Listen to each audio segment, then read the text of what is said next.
los llamados, como dice esta diapositiva, los principios de asignación de fuentes. O sea, aun cuando tenemos esta idea de que la concurrencia de fuentes sería más deseable que la separación de fuentes,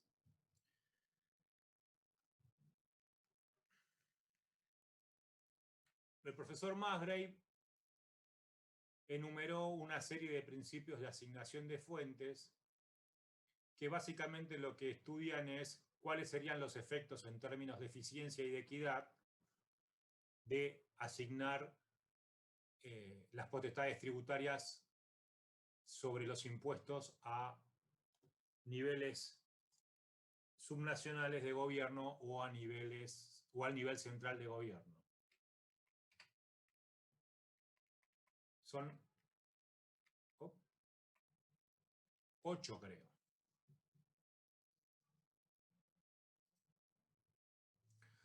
El primer principio se refiere a los impuestos progresivos, a los impuestos redistributivos, ¿no? Que deben ser centralizados. ¿Por qué deben ser centralizados los impuestos progresivos? Porque si los impuestos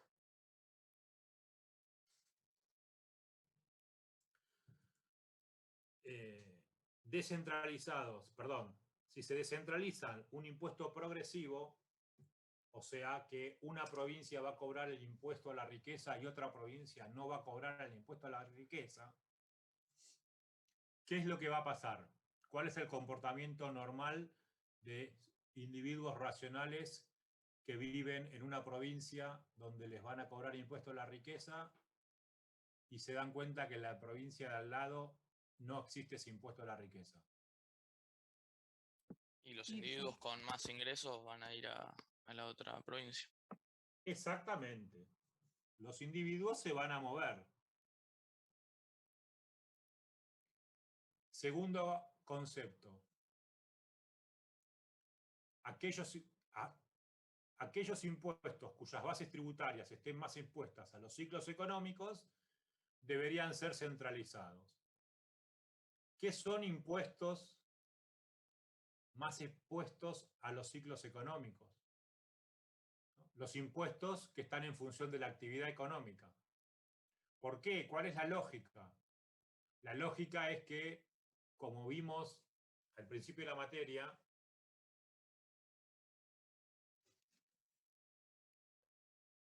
la función de estabilización macroeconómica y, por lo tanto, la política monetaria está centralizada.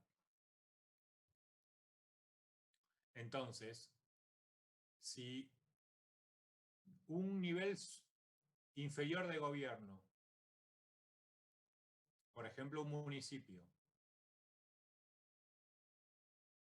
tiene su recaudación centralizada en un impuesto a las ganancias, ¿qué es lo que le va a pasar a ese municipio cuando la economía esté en la fase descendente del ciclo? Lo que le va a pasar es que va a perder recaudación. Y como es un municipio, no tiene política monetaria para compensar esa caída en la recaudación. En cambio, el gobierno nacional sí la tiene. De ahí es la lógica de que los impuestos que están atados al ciclo sean centralizados, porque el nivel central tiene forma de compensar el ciclo. En cambio, los niveles inferiores de gobierno no tienen. No, por ejemplo, veamos un ejemplo práctico de esto, ya que estamos. ¿Ustedes saben lo que son los patacones?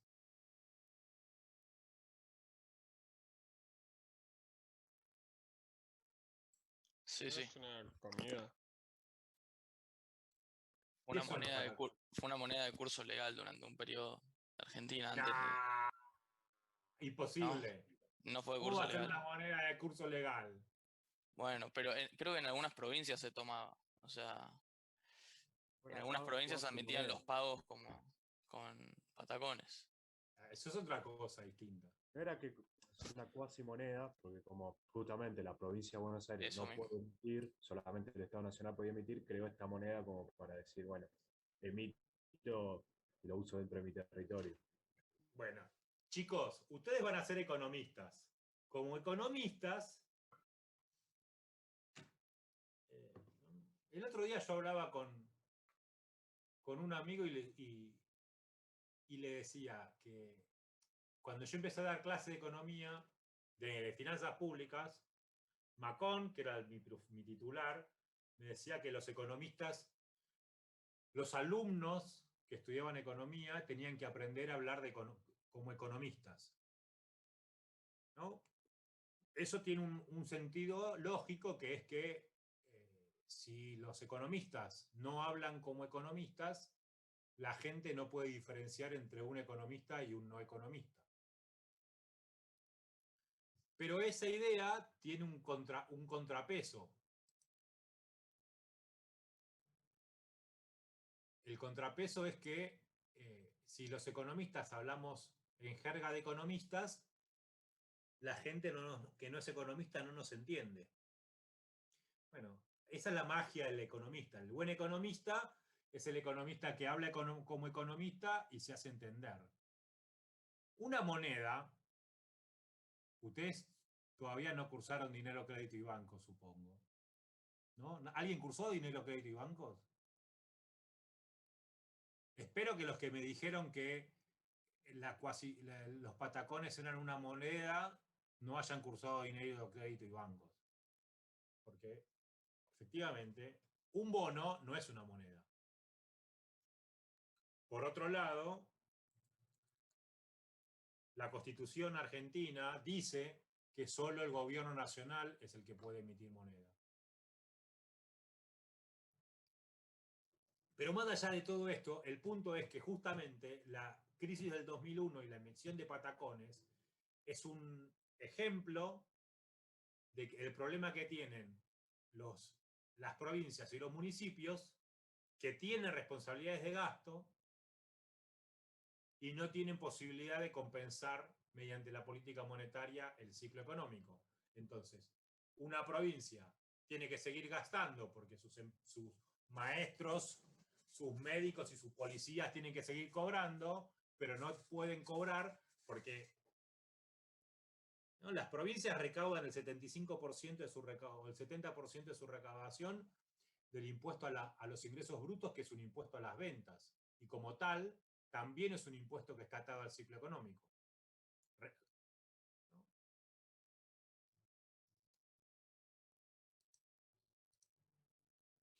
Tercer, ¿se entendió el punto del ciclo económico?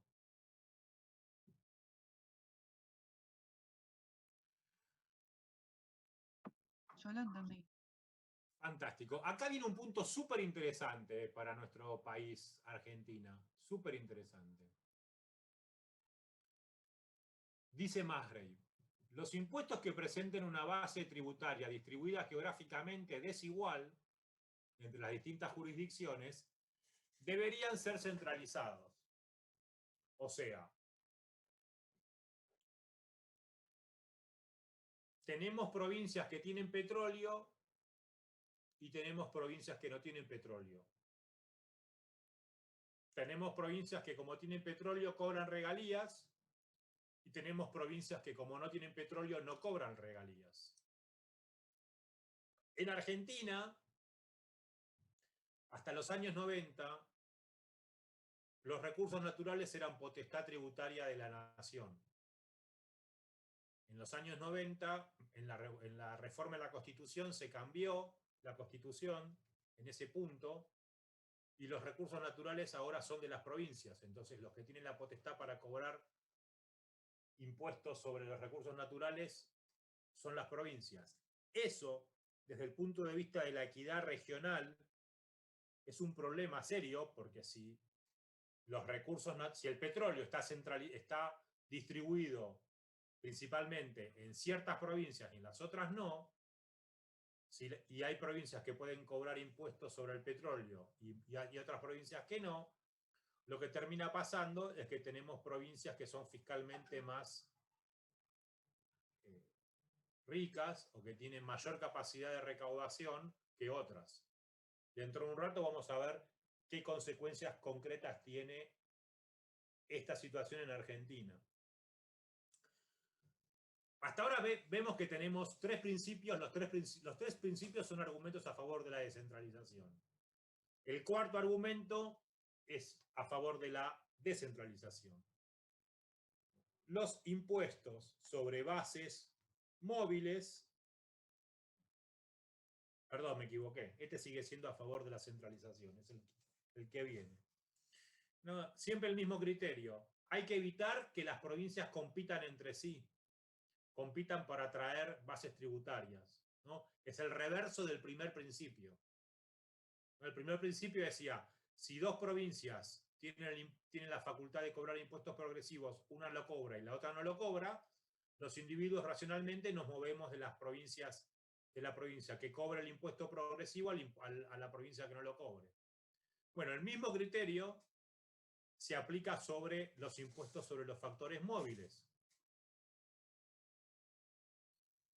¿No? Si una provincia cobra impuestos al trabajo y otra provincia no cobra impuestos al trabajo, o si una provincia cobra impuestos al capital y otra provincia no cobra impuestos al capital, ¿qué van a hacer esos factores productivos? Se van a mover a las jurisdicciones donde esos impuestos no se cobren. ¿No? Hay una, no sé si ustedes prestaron atención a la discusión que está teniendo a nivel internacional el impuesto a las ganancias de las empresas, con toda la movida que está encabezando Estados Unidos. Hay una frase de la secretaria del Tesoro norteamericano, siempre me olvido el nombre, Yellen, ¿no? En microeconomía, cuando nosotros estudiamos oligopolio, usamos la frase race to the bottom, ¿no? Que es la frase que explica el comportamiento que suele pasar en un oligopolio cuando las empresas compiten para atraer clientes bajando el precio, ¿no? Lo que estudiamos en micro es que bajo ciertas condiciones esa competencia termina en que todas las empresas quiebran. Bueno, el mismo fenómeno es el que sucede, según Yellen y según la mayoría de los economistas, cuando los países compiten bajando impuestos para atraer bases tributarias, para atraer inversiones. ¿No? ¿Qué dijo Yellen hace como un mes? ¿No? Que los países tienen que dejar de competir bajando impuestos para atraer inversiones, sino que tienen que competir para atraer inversiones invirtiendo en capacitación y en investigación y desarrollo para que mejores condiciones productivas hagan que sus países sean más atractivos. Bueno, es exactamente el mismo criterio que aplica acá Musgrave, pero no a la competencia entre países, sino a la competencia entre jurisdicciones subnacionales.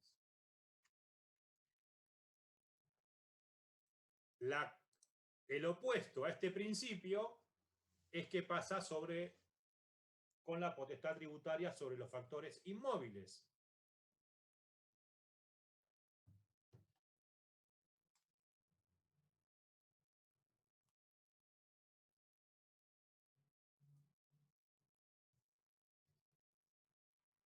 Los factores inmóviles, ¿cuáles son los factores inmóviles de producción?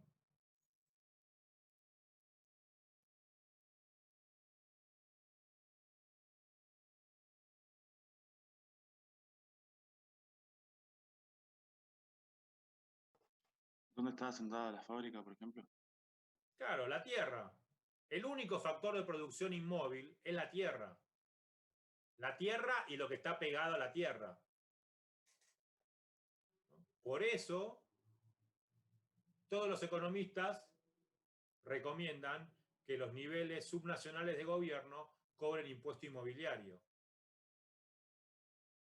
Porque el impuesto inmobiliario es el único impuesto que grava al factor inmóvil. La tierra vos no te la podés llevar. Si yo te cobro impuesto,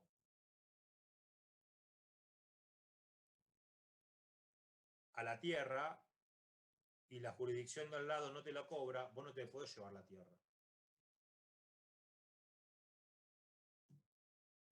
Ni la tierra ni lo que está pegado a la tierra. O sea, construiste un edificio, yo te cobro un impuesto sobre ese edificio, vos no vas a poder llevarte el edificio. En Estados Unidos sí, pero acá no. Vieron que en Estados Unidos las casas se construyen de forma tal que algunas casas se mueven, se mudan con la casa entera. No sé si vieron. Hay varios videos en YouTube que muestran eso.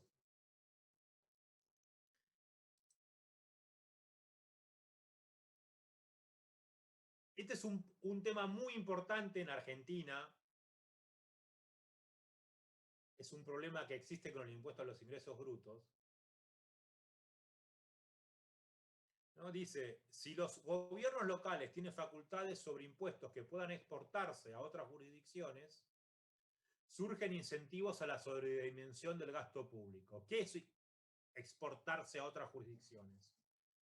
Es un impuesto que no pagan los contribuyentes de mi jurisdicción, sino que pagan los contribuyentes de otra jurisdicción. ¿No? En Argentina tenemos un problema de este tipo con el impuesto a los ingresos brutos. El impuesto a los ingresos brutos es un impuesto a las ventas que aplica el criterio de origen. O sea, todas las ventas que se realizan de una provincia están gravadas sin importar que sus pagadores finales, que obviamente son los consumidores, residan en otra provincia.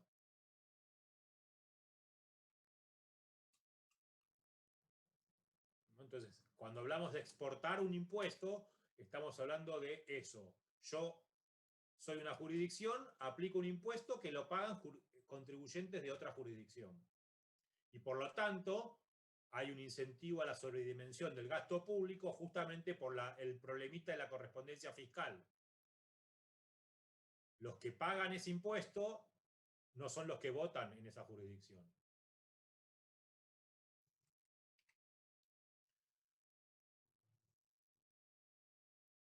Anteúltimo principio.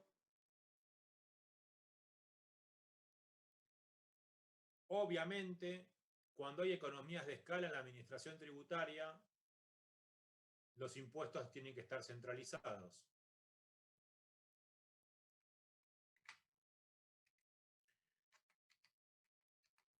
¿No? Fíjense que tenemos un problema estructural en el federalismo fiscal. La base del federalismo fiscal, ¿no? El federalismo fiscal se apoya en dos pilares: la autonomía de las jurisdicciones inferiores de gobierno y el control social de los ciudadanos para generar una mayor eficiencia del gasto público. Esa mayor eficiencia del gasto público va de la mano de la correspondencia fiscal. Sin embargo, la teoría del federalismo fiscal dice que hay que descentralizar el gasto bajo ciertas condiciones y también propone que la mayoría de los impuestos se centralicen. Entonces, estructuralmente tenemos un problema, porque estructuralmente vamos a tener federalismos fiscales que tengan lo que la literatura llama brecha fiscal o desequilibrio vertical. ¿No? ¿Qué es eso? Es un concepto muy sencillo. No hay paridad entre las potestades tributarias y las responsabilidades de gasto. Tenemos un nivel central de gobierno que tiene mayores potestades tributarias que responsabilidades de gasto, y niveles inferiores de gobierno que tienen mayores responsabilidades de gasto que potestades tributarias. ¿Alguna pregunta hasta acá, chicos? Esto sería como que, por ejemplo, un municipio no cobre los suficientes impuestos que necesita para afrontar el gasto. No cobre, no tenga la potestad para cobrarlo. Ok, porque no están descentralizados. Claro, porque hay, Ok. o sea, cuando nosotros hablamos de este tema, siempre tenemos un problema, o mejor dicho, tenemos que tener cuidado de no caer en la trampa. Cuando nosotros estudiamos los principios tributarios, dijimos que había dos principios, el principio de equidad y el principio de eficiencia. Pero después dijimos, pará, hay otro principio, que es el principio que hace referencia a la evasión. O sea, un nivel de gobierno puede ser deficitario, como vos dijiste, Delfina, porque recauda poco, pero lo que nosotros tenemos que saber es si recauda poco porque recauda mal, porque tiene mucha evasión, o si recauda poco porque no tiene más potestades tributarias. O, en el peor de los casos, recauda poco porque es un municipio o una provincia muy pobre. ¿No? Si tenemos un municipio o una provincia muy pobre, por más de que tenga potestades tributarias, no tiene base imponible suficiente para financiar su nivel de gasto. Ahora, en este Perdón. caso, cuando... Sí. No. O sea, que en ese caso sería, o sea, lo mejor sería centralizar. Ahora vamos a ver. Okay. Sí, no. Uy. ¿Alguien iba a hacer otra pregunta? No, yo hablé, pero justamente por eso puede ser que suceda que, por decirte, impuestos que se cobran en una provincia son trasladados a otra provincia que tiene mucho gasto y no tiene mucha actividad, digamos. ¿Cómo? Por decirte, lo que dijo ella, que descentralizar. Sucede con eso, por ejemplo, en Formosa, que no se recauda ¿Qué nada sucede? y vive de los impuestos nacionales. Se sostiene con impuestos nacionales. Sí, pero ahora dentro de un rato vamos a ir a ese caso. No me quiero adelantar. En principio te digo que hay una diferencia entre lo que dijo Delfina y lo que estás diciendo vos. Porque cuando hablamos de brecha fiscal, tenemos que tener cuidado que existen dos conceptos de brecha fiscal. El del desequilibrio vertical y el desequilibrio horizontal. El desequilibrio vertical es el gobierno central que tiene más responsabilidades más potestades tributarias que responsabilidades de gasto. El desequilibrio horizontal es cuando tenemos una provincia como Neuquén y una provincia como Formosa. Son dos provincias, mismo nivel de gobierno. Vamos a ver que una provincia tiene un nivel de correspondencia fiscal más alto, Neuquén. Neuquén es la provincia con mayor nivel de correspondencia fiscal del país. Formosa es de las provincias con menor desequilibrio, con menor correspondencia fiscal. Claro, Neuquén es una provincia que tiene petróleo, Formosa es una provincia que no tiene petróleo. Entonces, como el impuesto sobre el petróleo está descentralizado, ahí tenemos problemitas. Pero yendo al punto que la pregunta que hacía Delfina, cuando hablamos de brecha fiscal, no hablamos de la recaudación efectiva, ni hablamos del gasto efectivo. Lo hablamos en términos de asignación de responsabilidades de gasto y asignación de potestades. Por ejemplo, para que entiendan de qué estoy hablando.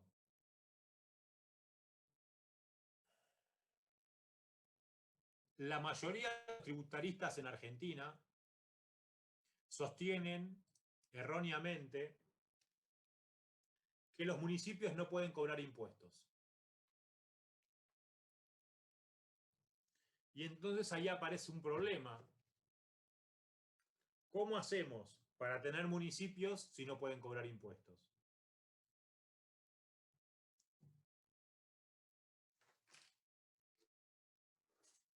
¿Qué sentido tiene? O sea, la pregunta básica es, ¿qué sentido tiene desde el punto de vista de las finanzas públicas tener municipios si los municipios no pueden cobrar impuestos? En la ciudad de Buenos Aires tenemos un problema similar. ¿Ustedes saben lo que son las comunas? Sí, sí. ¿Qué son las comunas? Y es como una sucursal municipal. Tienen una especie de registro civil y cosas Facundo, por vos el estilo. diste en el clavo. Porque Facundo dijo una sucursal. ¿Una sucursal qué es? ¿No? Cuando nosotros estudiamos el mundo de las empresas, una sucursal es un negocio que depende de una central, ¿no? Básicamente. Es una empresa que tiene su actividad repartida en distintos negocios, pero todos los negocios dependen de la misma cabeza. Eso es una sucursal. ¿Algunos de ustedes votó ya alguna vez?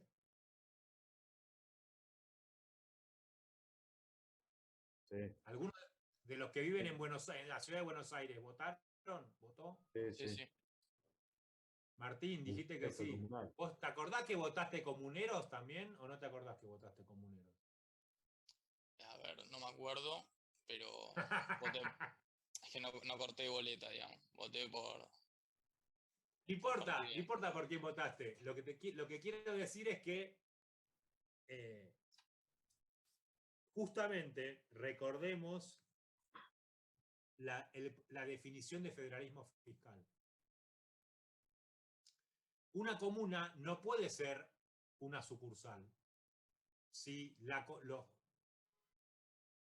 que administran la comuna son votados por la gente. O sea, en los años, ya no me acuerdo en qué año, en la ciudad de Buenos Aires se aprobó, creo que no, en el 94, cuando se aprobó la Constitución de la ciudad de Buenos Aires,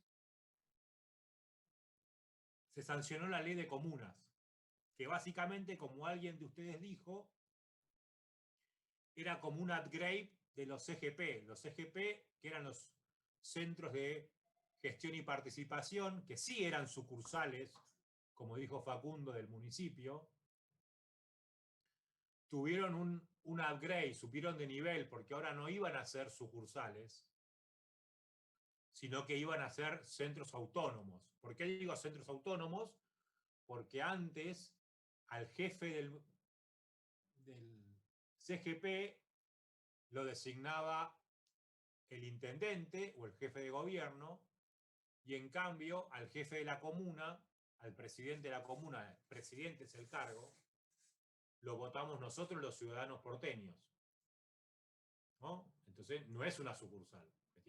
Teóricamente, si tiene legitimidad política, tiene autonomía. ¿Por qué les hablo de las comunas? Porque el problema que tenemos nosotros en Buenos Aires con las comunas es que las comunas tienen responsabilidad de gasto, son los que se ocupan de las calles, las veredas y las plazas, pero no tienen facultades tributarias. Entonces, para decirlo en elegante francés, es bastante al pedo votar comuneros si los comuneros no tienen potestades tributarias. ¿No? ¿Por qué? Justamente porque no funciona el mecanismo de la correspondencia fiscal.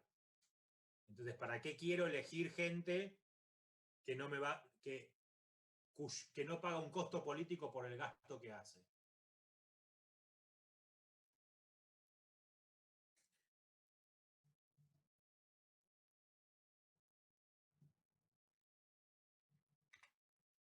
Bien.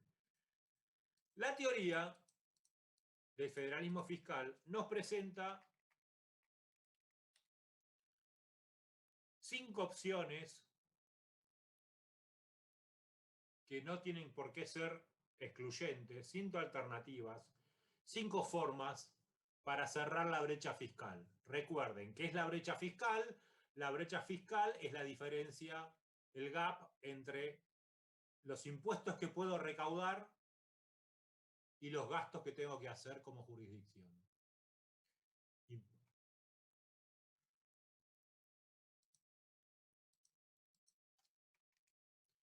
Impuestos mochila, transferencias de libre disponibilidad, transferencias condicionadas, matching grants y coparticipación impositiva. Estos son los 5 mecanismos que existen teóricamente.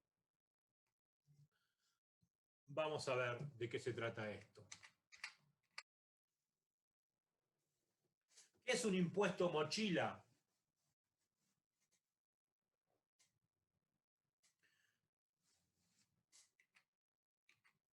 Un impuesto mochila o piggybacking taxes es un impuesto que tiene una particularidad. Sobre la base imponible que determina el impuesto nacional, el nivel de gobierno subnacional aplica una alícuota extra. Por ejemplo, el gobierno nacional tiene el IVA. La base imponible del IVA está definida por el gobierno, por la ley de IVA que dictó el Congreso Nacional. Un impuesto mochila sería que una provincia aplique una tasa extra sobre la misma base imponible que el IVA. ¿Cuál es la ventaja que tiene el impuesto mochila? Que como comparten la misma base imponible, lo que se puede hacer es que las administraciones, se me traba la lengua. Las administraciones tributarias de ambos gobiernos firmen un convenio y sea la administración tributaria central la que cobre el impuesto. Entonces, yo ciudadano lleno una sola declaración jurada del impuesto, de ambos impuestos, mejor dicho, o lleno, al revés, lleno una declaración jurada de un impuesto,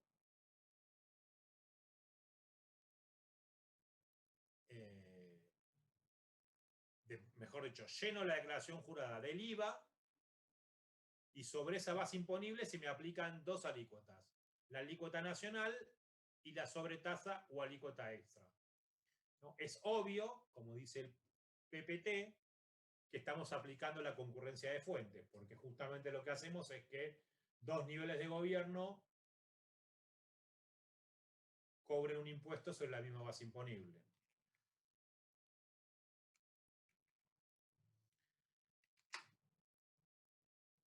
¿Qué es una transferencia de libre disponibilidad? El gobierno nacional es superavitario, transfiere recursos a los gobiernos subnacionales. Con una particularidad muy importante. ¿Por qué es de libre disponibilidad? Porque la provincia o municipio que recibe los fondos puede hacer con esos fondos lo que quiera.